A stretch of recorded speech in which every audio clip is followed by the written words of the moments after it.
Welcome back everyone to Star Wars Holocron. The Jedi and Sith both utilized abilities that were derivatives of the foundational telekinetic abilities. Some were used for the light side, others the dark side, and some utilized both light and dark. I am going to be covering an overview of these powers and what they can do. First on the list is Force Barrier. Force Barrier was creating a barrier or wall of force energy around yourself, an individual, or an enemy using both their defensive and offensive force barrier methods. This barrier might provide protection against sonic assaults, since it's impenetrable to both physical objects and energy. When a bounty hunter opened fire on him with a sonic boom grenade launcher, Obi-Wan resorted to this strategy. Yet the barrier's durability might deteriorate under the user's relentless assaults and wariness. When Valentine Farfella encased Darth Bane in a force barrier and stopped his assaults by building up energy of a barrier in one focused burst, Bane broke free and the shield disintegrated into energy shards, demonstrating this. Force deflection, energy resistance, and force resilience are all similar to Force Barrier, so is kind of a thermal shield. A much more brutal ability is Force Rend. The darkside ability known as Force Rend permitted its user to simultaneously pull an adversary or object in opposite directions, possibly ripping apart or otherwise destroying a single target, whether it a living being or an inanimate object. Next, we have Force Whirlwind, an improved variant of Force Push and a weak Force Wave. The Jedi would manipulate the wind currents around their enemy, thereby creating a tornado. An adversary caught in this whirling force would be lifted into the air, spun around, and rendered immobile. The result was a defenseless target for the Jedi's attack. On Duro, Jacen Solo famously used this skill when he confronted Savong La.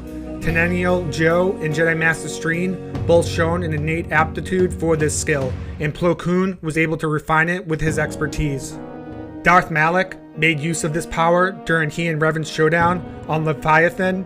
It's possible that the ex-Dark Lord of the Sith and the Hodin Jedi Master Plet were both familiar with its usage. Also, the Witches of Dathomir referred to this power as the Spell of Storm.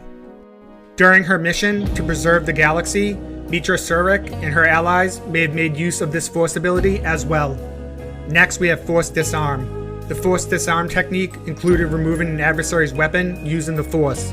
A weapon would then appear in the Force user's palm if he so chose. When Asajj Ventress attempted to kill Toydarian King Katunko, Yoda disarmed her using the Force Disarm.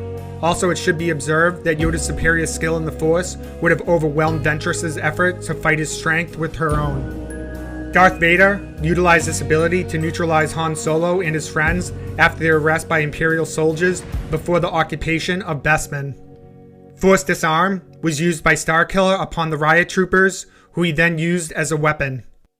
Force Throw was a method that pretty much combines Force Push and Force Grip to propel an item or person with incredible speed towards a target or location. During his confrontation with Yoda in the Grand Convocation Chamber in the Senate building, Palpatine demonstrated his mastery of the Force by hurling many huge repulsor pods at high speeds at Yoda.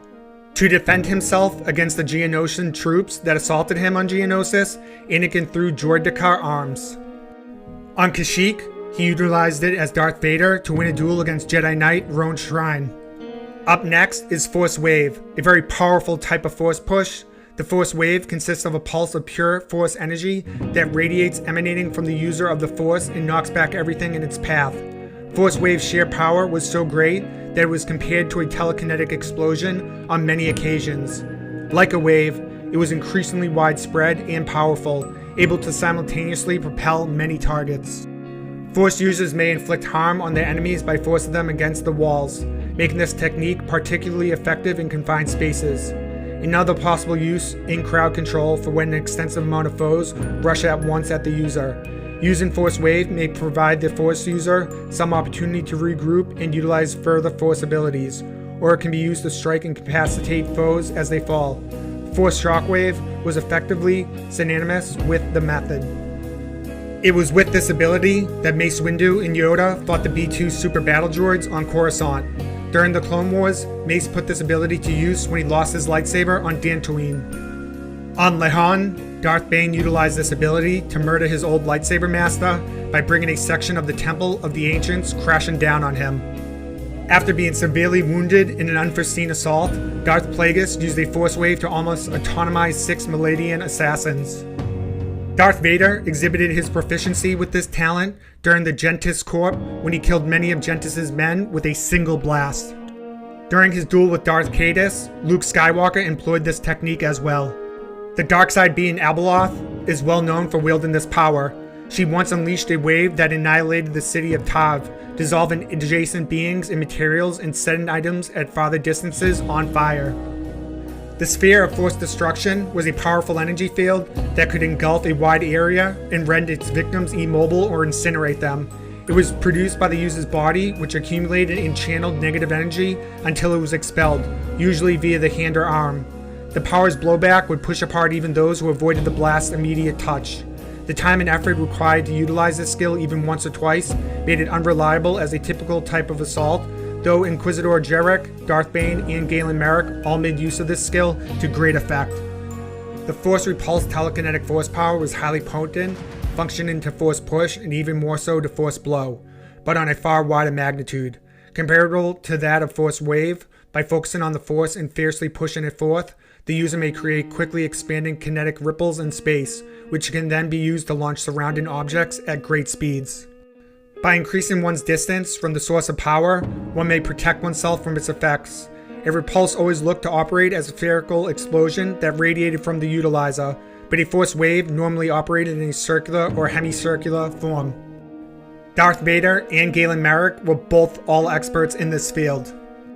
During the Battle of Mutalisk, Obi-Wan used it to defeat the bounty hunter Dirge, resulting in the Jedi's destruction through an internal explosion caused by the Force. Force Shockwave and the Darkside technique Force Destruction were very similar powers.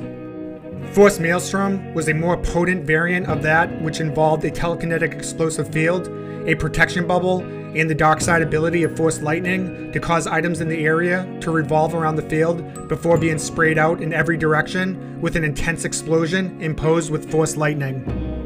Force Shockwave, also called Focus Shockwave or Force Bomb, was a force ability that enabled the user to release a ring of devastating energy capable of severely harming or annihilating everything in its path. Obi-Wan once used this tactic during the Clone Wars. Savage Opress also used a comparable huge force pulse to destroy a squadron of combat droids and push aside both Anakin and Obi-Wan.